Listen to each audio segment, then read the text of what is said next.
ಹಿರಿಯರಂತ ಗೆದ್ದಿರೋರು ಅವ್ರನ್ನ ನಾನು ಹಾಕೊಂಡೆ. ಇಲ್ಲ ಅವರು ಉಚ್ಚೈನವರು ಇರಬೇಕು ಅಂತ ಹೇಳಿದರು. ಈಗ ಅಧ್ಯಕ್ಷರು ಅವರಾದರು, ಸೆಕ್ರೆಟರಿ ಅವರು ಶಂಕರ್ ಕೊಟ್ಟಾಶಂಕರ್ ಆದರು, ಉಪಾಧ್ಯಕ್ಷರು ಮುಕುಂದ್ ಅವರಿದ್ದಾರೆ, ಖಜಾಂಚಿಯವರು ನಮ್ಮ ಗಂಗಾ ಕಾಣಿಸ್ತಾವನೇನಪ್ಪ,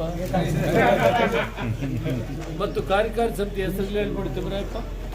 ಕಾರ್ಯಕಾರಿ ಸಮಿತಿನಲ್ಲಿ ಕಾರ್ಯಕಾರಿ ಸಮಿತಿ ವಿಶೇಷ ಆಹ್ವಾನಿತರು 5 ಸೇರಿ 14 ಜನ ಇರ್ತಾರೆ. ಫಸ್ಟ್ ಮಟ್ಟದಲ್ಲಿ, ಜಿಲ್ಲಾ ಮಟ್ಟದಲ್ಲಿ ಮೊದಲನೇ ಕೆಲಸ ಏನಂದ್ರೆ ಮೆಂಬರ್ಶಿಪ್ ಮಾಡಬೇಕು. ಯಾವುದು ಸಮಿತಿ? ಇದು ಪ್ಯೂರ್ಲಿ ಅಡಾಕ್ ಕಮಿಟಿ.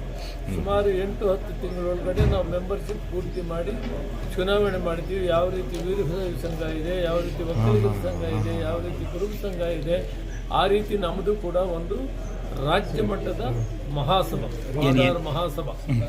ಈ ಮಾದಾರ ಮಹಾಸಭೆಗೆ ಎಲ್ಲರೂ ಕೂಡ ನೋಂದಾವಣೆ ಆಗಬೇಕು, ಸದಸ್ಯರಾಗಬೇಕು.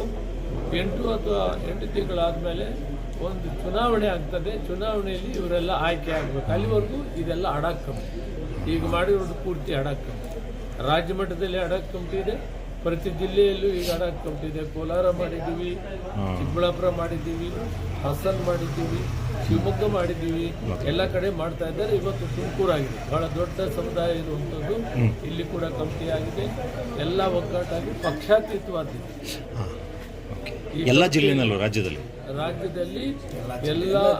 ಎಲ್ಲ ಜಿಲ್ಲೆಗಳಲ್ಲಿ ಮಾಡ್ತೀವಿ. ಇದು ಪಕ್ಷಾತೀತವಾಗಿರ್ತದೆ.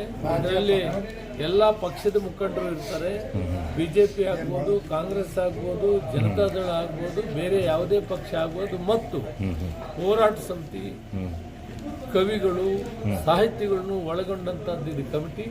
ಇದು ಸಮಾಜ ಒಂದೇ ಹೆಸರು ಬಿಟ್ಟರೆ ಬೇರೆ ಏನೂ ಇಲ್ಲ. ಇದಕ್ಕೆ ಪಕ್ಷ ಇಲ್ಲ. ಎಲ್ಲ ಒಟ್ಟಿಗೆ ಕೆಲಸ ಮಾಡಿ ಸಮುದಾಯವನ್ನು ಕಟ್ಟಬೇಕು ಅಂತೇಳಿ ನಮಗೆ ಹಿರಿಯರು ಮಾರ್ಗದರ್ಶನ ಕೊಟ್ಟಿದ್ದಾರೆ. ಅದರಂತೆ ಈ ಕಾರ್ಯಕ್ರಮವನ್ನು ಇವತ್ತು ಇಲ್ಲಿ ನಾವು ಘೋಷಣೆ ಮಾಡ್ತಾ ಇದ್ದ ನೇತೃತ್ವದಲ್ಲಿ 15 ಜನರ ಕಮಿಟಿ ಇದೆ.